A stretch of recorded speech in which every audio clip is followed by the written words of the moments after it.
नमस्कार। आज हम नेल्सन मंडेला की आत्मकथा लॉन्ग वॉक टू फ्रीडम के कुछ बहुत खास हिस्सों पर बात करेंगे। जी हाँ।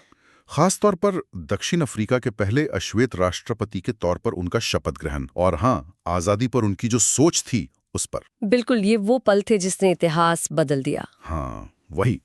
ये अंश हमें दिखाते हैं कि कैसे दशकों का रंग भेद वो अपार्थाइड खत्म हुआ और एक नए देश ने कह सकते हैं जन्म लिया। सही। तो आज हम कोशिश करेंगे उस दिन के मतलब को समझने की और आजादी मंडेला के लिए उसके क्या मायने थे, है ना? हाँ, क्योंकि आजादी का मतलब उनके लिए बदलता रहा।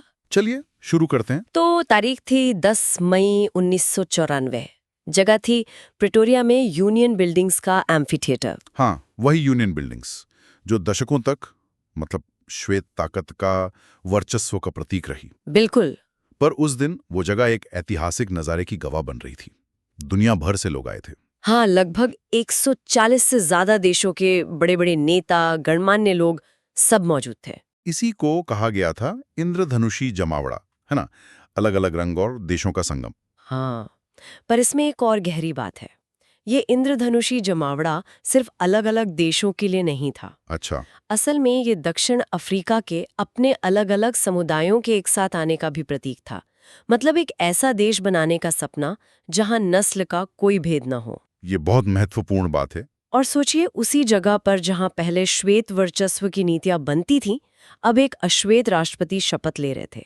ये अपने आप में कितना बड़ा संदेश था। बिल्कुल। और फिर वो आसमान का नजारा। दक्षिण अफ्रीकी की जेट विमानों ने यूनियन बिल्डिंग्स के ऊपर उड़ान भरी। हाँ, वो वी शेप में। और नए दक्षिण अफ्रीकी झंडे के रंग बिखेर दिए हवा में। काला, लाल, हरा, नीला, सुनहरा। ऐसा लगा जैसे आसमान में ही एक नया झंडा बन गया हो। वो सिर्फ एक हवाई करतब मतलब एयर शो नहीं था। हाँ। नहीं, वो असल में सेना का, मिलिट्री का, नए लोकतंत्र के प्रति, और जो नई सरकार चुनी गई थी निष्पक्ष रूप से, उसके प्रति अपनी वफादारी का प्रदर्शन था। अच्छा, ये बात है। हाँ, क्योंकि कुछ ही पल पहले जो बड़े बड़े जनरल्स थे ना, डिफेंस फोर्स के, पुलिस के, जिनकी छाती पर मेडल सजे थे, उन्होंने मंडेला को सल्यूट किया, वफादारी की शपथ ली। और मंडेला ने खुद इस बारे में लिखा है ना? जी हाँ, वो याद करते हैं कि यही अफसर कुछ साल पहले उन्हें सल्यूट नहीं करते बल्कि गिरफ्तार करते। सोचिए जरा, ये कितना बड़ा बदलाव था। बहुत गहरा।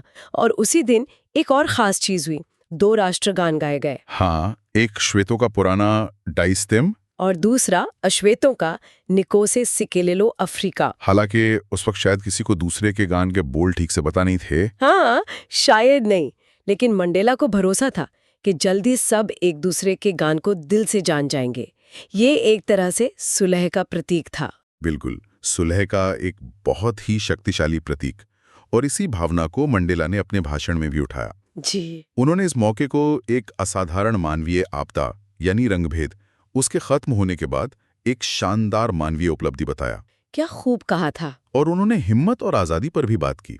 हिम्मत को लेकर उनकी सोच काफी अलग थी। हाँ, मंडेला के लिए हिम्मत का मतलब ये नहीं था कि डर लगे ही ना। अच्छा, तो फिर क्या था? उनके लिए हिम्मत थी डर पर जीत पाना, विजय पाना।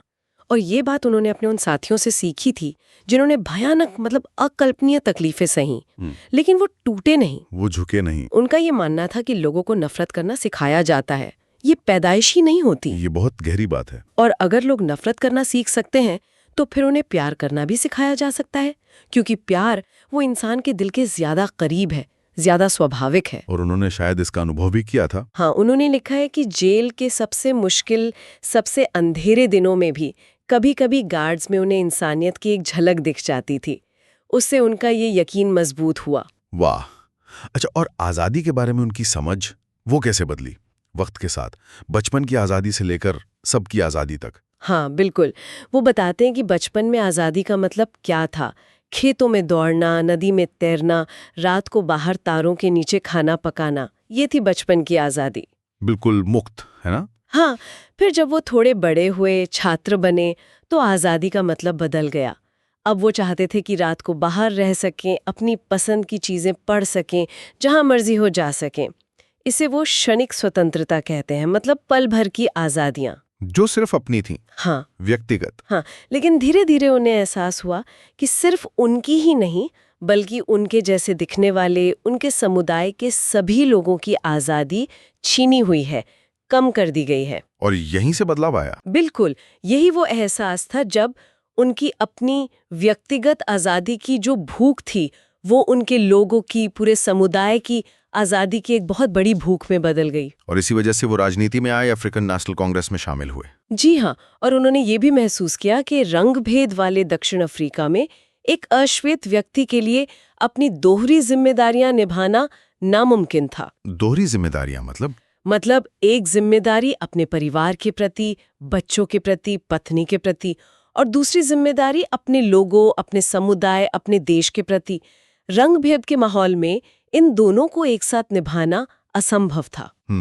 ये समझना बहुत जरूरी है। तो ये थे कुछ खास पहलू नेल्सन मंडेला के जीवन और उनकी सोच के, सीधे उनकी कहानी से। हाँ, और वो जो शपथ ग्रहण का दिन था, वो सिर्फ एक राजनीतिक घटना नहीं थी।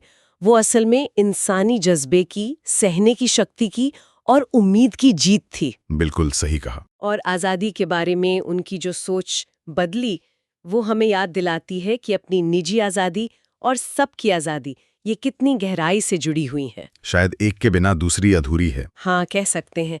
जब तक सब आज़ाद नहीं, तब तक कोई एक भी शायद पूरी तरह आज़ाद नहीं होता। तो चलिए आज की बात यहीं खत्म करते हैं, लेकिन एक सवाल के साथ।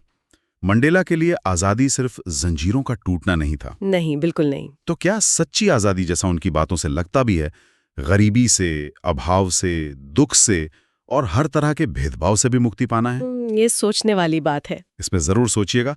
अगले अंक में फिर मिलेंगे। नमस्कार। नमस्कार।